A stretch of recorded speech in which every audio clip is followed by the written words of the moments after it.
कि जो भी जाति के नाम पर शोर कर रहे हैं उनके लिए एक शब्द मैं बोलना चाहूंगा। कंधे से ऊंची छाती नहीं होती, कंधे से ऊंची छाती नहीं होती, और इंसानियत से बड़ी कोई जाति नहीं होती। अये मन चले इंसान, खुद को संभाल लो, चरित्र से बड़ी कोई थाती नहीं होती। अपराध का कोई जातिगत भेदभाव माने है ये नहीं है। अपराध ही कोई भी हो सकता है, वह किसी भी जाति का हो सकता है। उसमें कहीं जातिगत को नाम देना बहुत ही, मेरे समझ से बहुत ही गड़बड़ बात, अशोभनीय बात है। ऐसी नहीं होना चाहिए। इसमें खास करके संगीत वाले लोग जो भी गाना बजा रहे हैं, जो भी गाना गा रहे हैं, चाहे पवन सिंह हो, खेसारी हो, ऐसे बहुत सारे जो लोग हैं जो गाना संगीत को, म्यूजिक को देते हैं, वह गाना किसी न किसी जाति विशेष पर दे रहे हैं, जिसके चलते भी समाज में कुरीति फैल जा रही है। सब नमस्कार, आप देख रहे हैं विंसन मीडिया, और मैं अभी माझी विधानसभा के पूर्व प्रत्याशी और आरजेजेपी के जिला अध्यक्ष श्री कुणाल सिंह जी के साथ में हूँ। और आज मैं इनसे विशेष चर्चा इस बात पर करूंगा, जो माझी में जो घटना घटी है ये उग्र रूप पकड़ लिया है, जो जातिगत मामला, व्यक्तिगत दुश्मनी जातिगत दुश्मनी में तब्दील हो गई है। इसी विषय पर चर्चा करने का हम प्रयास करेंगे। सर, आपका स्वागत है। जी नमस्कार, विंसन मीडिया को।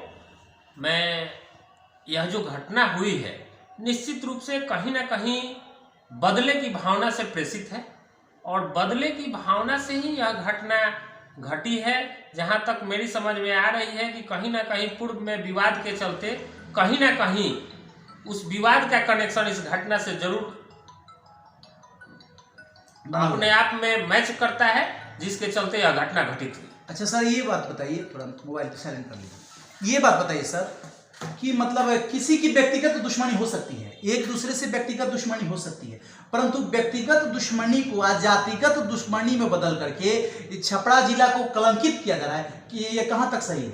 देखिए, यह जातिगत दुश्मनी लोगों को अपने अपने अंदर से इच्छा जागृत करना है कि यह जातिगत दुश्मनी है। अपराध का कोई जातिगत भेदभाव माने है ये नहीं है। अपराध ही कोई भी हो सकता है, वह किसी भी जाति का हो सकता है। उसमें कहीं जातिगत को नाम देना बहुत ही, मेरे समझ से बहुत ही गड़बड़ बात, अशोभनीय बात है। ऐसी नहीं होना चाहिए। वह अपराधी है, चूंकि चाहे किसी भी प्रवृत्ति में, चाहे उसके बदले में पहले वह हत्या किया हो, आप किए हैं, चाहे वो किया चाहे आप किया, आप भी अपराधी थे, वो भी अपराधी है। मेरे स्तर से दोनों लोग अपराधी के श्रेणी में आते हैं। तो इस पर इंसाफ मिलना चाहिए। देखिए, इंसाफ तो मिलना ही चाहिए, चूंकि यह जो वीडियो वायरल हुआ है उसको देखने से यह प्रतीत होता है कि यह हत्या नहीं, निर्मम हत्या है। इस प्रकार का हत्या किसी को शोभनीय नहीं है। किसी को गोली मार देना अलग बात है, किसी का गर्दन उतार देना एक बार में अलग बात है, लेकिन किसी को पीट के दुर्दांत रूप से बांध कर पीटना, यह बहुत गड़बड़, निंदनीय बात। इसको बोलेंगे बुच्चर से भी गया गुजरात बोलेंगे। माने इस टाइप का, माने यह कसाई से भी बदतर प्रवृत्ति है। मतलब वीडियो जो वायरल हुआ, उस वीडियो के माध्यम से दिख रहा है कि जो कांड कर रहे हैं, जो इस कांड को इल्जाम दे रहे हैं, वो बहुत मतलब निर्दयी व्यक्ति है। और जो करवा रहा है, कहीं ना कहीं मुखिया जी पर इल्जाम आ रहा है कि मुखिया जी अपने पोल्ट्री फार्म में बुला करके और साजिश के तहत बुलवाए और बुलवा करके इस घटना को अंजाम दिए। ये कहां तक सही है?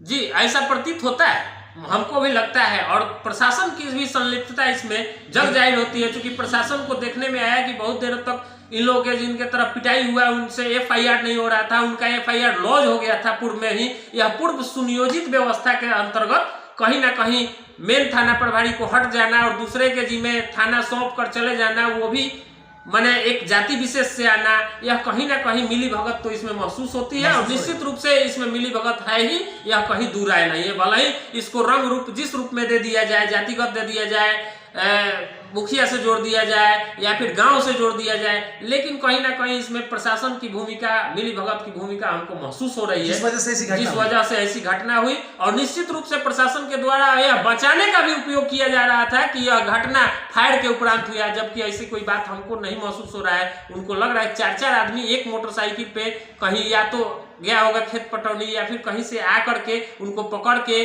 और पकड़ा भी जाता तो उसमें लाठी, रॉड, डंडा कहां से मौजूद होता। या निश्चित रूप से पहले से आना, वहां मौजूद रहना, निश्चित रूप से कहीं ना कहीं प्लान और सुनियोजित ढंग से घटना को अंजाम देने का ये काम किया गया। फलस्वरूप काम लग रहा है। जी, अब देखिए इस घटना के बाद में जो पब्लिक है, मतलब जातिगत यानी राजपूत और यादव जी के बीच में जो जातिगत दुश्मनी का रूप ले लिया है, जिससे उग्र रूप ले लिया है, और इस पर प्रशासन क्या किया है, इसको कंट्रोल करने के लिए मतलब नेट का भी कनेक्शन कट गया है। सारण में नेट नहीं चल रहा है, ये तो आपको पूर्व पता है। जी, सारण में नेट बंद कर दिया गया है। सभी फेसबुक, ट्विटर, सारे चीज जो है, व्हाट्सएप सारे बंद है। तो क्या इससे मतलब कंट्रोल किया जा सकता है? हाँ, इससे कहीं हद तक जो आदान प्रदान का बात था, कहीं ना कहीं उग्र रूप लेने का, भड़काने का उपयोग था, यह निश्चित रूप से इससे कम होगा, इसमें कहीं दो राय नहीं। जी, तो मतलब प्रशासन नेट को डिस्कनेक्ट करके चाहती है कि शांत करे, परंतु अभी भी जाति यहाँ तक हमने देखा कि करनी सेना जो है, राजपूत करनी सेना, वो भी इस पर एक्शन लेने के लिए तैयार है कि आखिर ऐसा क्यों हुआ। इस पर आप क्या कहना चाहेंगे? देखिए, यह विशेष रूप से मैं कहना चाहता हूं कि चाहे करनी सेना हो, चाहे हिंदू हो, राजपूत हो, मुस्लिम हो, सभी भाइयों को, यादव हो, सभी भाइयों को धैर्यता रूप से अपने बात को रखना चाहिए और प्रशासन से ही न्याय और कोर्ट्स द्वारा ही न्याय की माने अपने जो है प्रक्रिया को अपील करनी चाहिए। अपने हाथों में कहीं माने कानून व्यवस्था को न ले, यह बहुत ही गड़बड़ बात है। ऐसा यदि होता तो घर घर में गृह युद्ध फैलने की संभावना आ जाएगी। एक दूसरे के सारे लोग विरोधी हो जाएंगे, धूर विरोधी हो जाएंगे और सारे लोग अपने ही हाथों से न्याय की प्रक्रिया चालू कर देंगे। न कोर्ट का कोई काम रह जाएगा, न प्रशासन का कोई काम रह जाएगा। इसलिए हम न्याय व्यवस्था से, प्रशासन से यह मांग करते हैं कि निश्चित रूप से प्रशासन न्याय करे। जो अपराधी है उनको सलाखों के पीछे अंदर डाला जाए और उनको जल्द से जल्द स्पीडी ट्रायल चला करके और इसमें जो है कानून के अनुसार अपना काम करते हुए पीड़ित परिवार को न्याय दिलाने की निश्चित रूप से मैं आशा करता हूं कि प्रशासन जरूर चाहेगा कि जल्दी से जल्दी स्पीडी ट्रायल कोर्ट द्वारा चलवा करके और पीड़ित परिवार को न्याय दिलाने का काम करेगा। सर एक बात बताइए, अभी तक अपने समाज में जो चल रहा है, प्रत्येक जाति के लोग अपने अपने जाति का झंडा लेकर के घूम रहे हैं और दूसरी जाति को अपने जाति के सामने तौहीन करने का प्रयास कर रहे हैं, तो इस पर कहां तक ये सही है? ये मानसिकता कहां तक सही है? देखिए, यह मानसिकता तो आने वाले दिनों में चरम सीमा पर है। उसमें खास करके संगीत वाले लोग जो भी गाना बजा रहे हैं, जो भी गाना गा रहे हैं, चाहे पवन सिंह हो, खेसारी हो, ऐसे बहुत सारे जो लोग हैं जो गाना संगीत को, म्यूजिक को देते हैं, वह गाना किसी न किसी जाति विशेष पर दे रहे हैं, जिसके चलते भी समाज में कुरीति फैल जा रही है। सब लोग अपने आप को बाहुबली जाति समझ रहे हैं, जबकि ऐसा व्यवस्था नहीं होना चाहिए। हर जात के लोगों को, हर व्यक्ति को यह समझ होना चाहिए कि निश्चित रूप से यहाँ हिंदू में भी, मुस्लिम में भी, हर जाति में भी जाति से मतलब नहीं होना चाहिए। मतलब होना चाहिए पुरुष जाति, महिला जाति या फिर क्रॉस जेंडर जाति। यह तीन ही जाति होता है। बाकी जाति जो है, जो आप जो यहाँ धरती पर पैदा किए हुए हैं कि राजपूत है, अहिर है, भूमिहार है, यादव है, मुस्लिम है, यह जाति नहीं होना चाहिए। यह मुख्य रूप से संगीत वाले लोगों का ज्यादा अभी अपने ट्विटर पर और फेसबुक पे एक बढ़ाने के लिए वो लोग ऐसा गाना दे रहे हैं जिसके चलते समाज में व्यापक कुरीति फैल रही है और इसको रोकने की जरूरत है। गाना गाया जाए लेकिन किसी जाति विशेष पर गाना नहीं गाया जाए, जाति विशेष को उन्माद नहीं किया जाए, इस रूप से समाज को बांटने का काम नहीं किया जाए। सभी जाति आपस में जुड़ करके महिला, पुरुष, क्रॉस जेंडर के रूप में अपने आप को समझे और जाति का रूप लेंगे जब, तो यह जाति जो अहिर ऐसे कर दिए, मुसलमान ऐसे कर दिए, तो यह बहुत गड़बड़ बात है, अशोभनीय बात है। तो संगीत की जहां तक बात है, संगीत का काम मनोरंजन देने का काम है और मनोरंजन, ये जो भी गायक हैं या लेखक हैं या म्यूजिशियन हैं, ये सब लोग मिलजुल करके मनोरंजन देने का प्रयास करते हैं। चूंकि क्या है, कितना भी इंसान गमगीन हो और जब संगीत सुनता है तो थोड़ा मन प्रफुल्लित होता है, परंतु आज के जो मतलब युवा पीढ़ी के दौर के जो गायक हैं या लेखक हैं, ये लोग समाज में जाति के नाम पर गीत लिख रहे हैं और जाति के नाम पर गीत गा रहे हैं और ये गीत कहीं ना कहीं अपने आप को ब्रांड बनाने के लिए, जिस जाति का होता है उसमें ब्रांड बजता है, तो कहीं ना कहीं ये लोग भी समाज को बांट रहे हैं।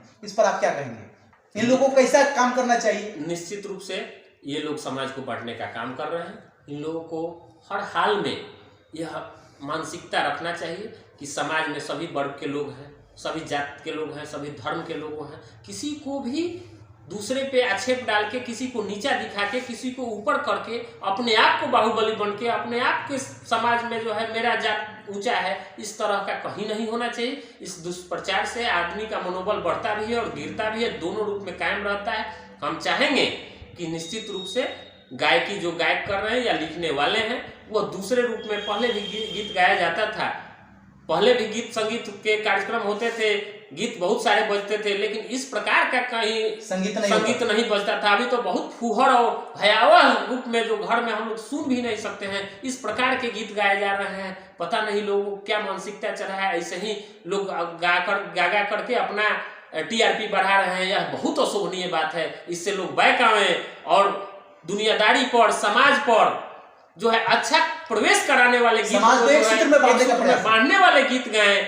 होली का गीत हो वो भी फूहड़ ना हो। मैं चाहूंगा कि जो भी गीत निकले, जो भी संगीतज्ञ लोग हैं, निश्चित रूप से गीत गाने से पहले इस बात का ध्यान जरूर रखें।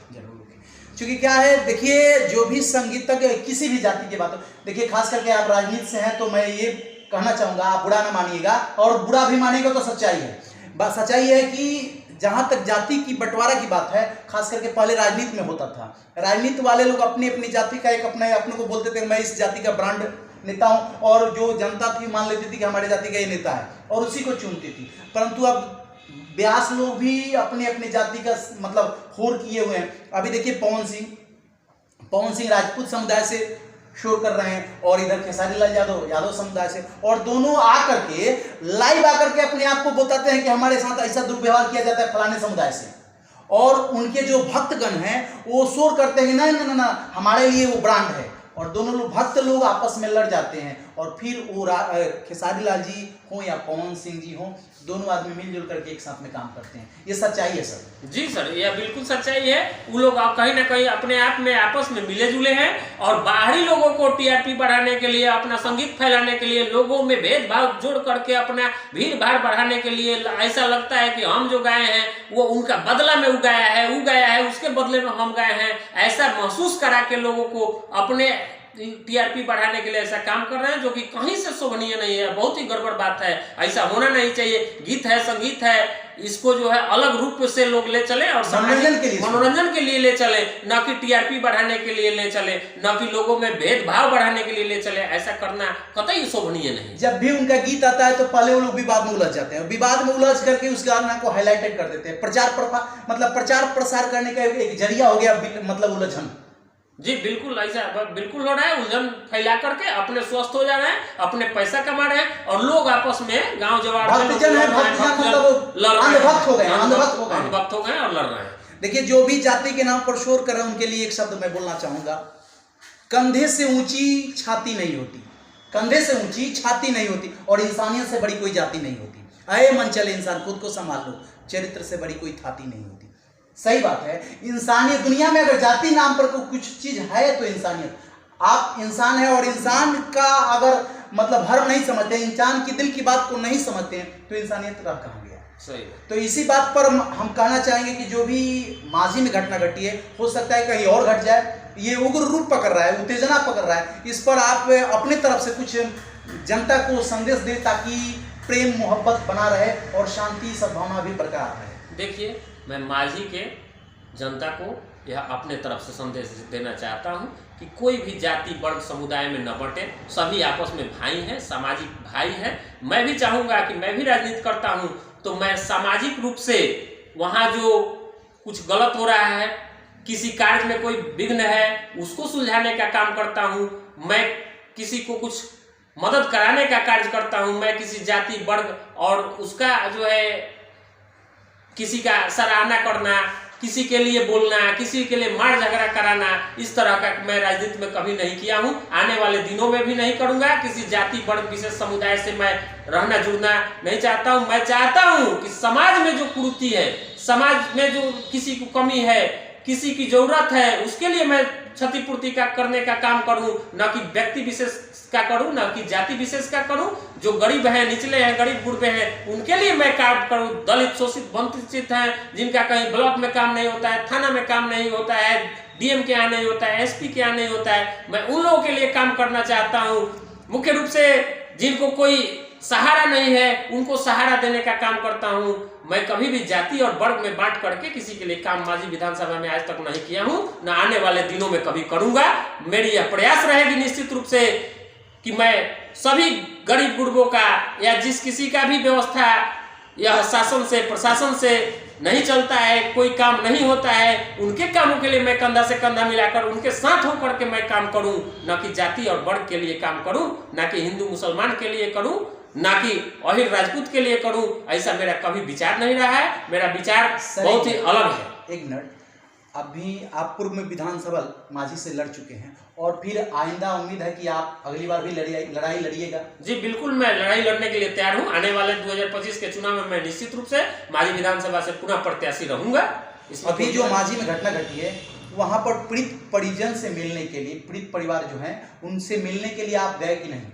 देखिए, मांझी में जो घटना घटी है, फिलहाल हम लोग जाने ही वाले थे, तब तक वहां धारा 144 लग गई। मेरे राष्ट्रीय अध्यक्ष माननीय आशुतोष कुमार जी भी आने वाले थे, संयोग से वो 8 तारीख को ही आने वाले थे, लेकिन 144 के चलते उनकी बात एसपी साहब से हुई। एसपी साहब ने आदेश नहीं दिया। हम लोग भी वहां आवेदन दिए हुए थे जिस पर हम लोगों को आदेश नहीं मिला है, इसलिए हम लोग नहीं आए। जैसे ही 144 खत्म होगी, मेरे आदरणीय आशुतोष कुमार जी, सतीश कुमार टूना जी, मेनका रमन जी और मैं खुद डॉक्टर रवि रंजन सिंह उर्फ कुणाल सिंह सहित जिले के सैकड़ों पदाधिकारी सहित वहां निश्चित रूप से पीड़ित परिवार के यहाँ मिलने जाऊंगा और सभी लोग जाएंगे और जाकर के सांत्वना देने का काम, साथ ही शासन और प्रशासन से जल्द न्याय की गुहार भी लगाऊंगा। जहां तक हो सकेगा वहां तक न्याय की मांग करने का काम हम लोग करेंगे।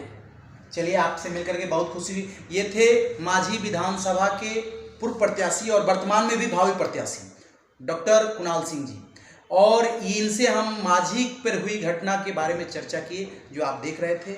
इसी तरह से देखते रहिए विंसम इंडिया। जय हिंद।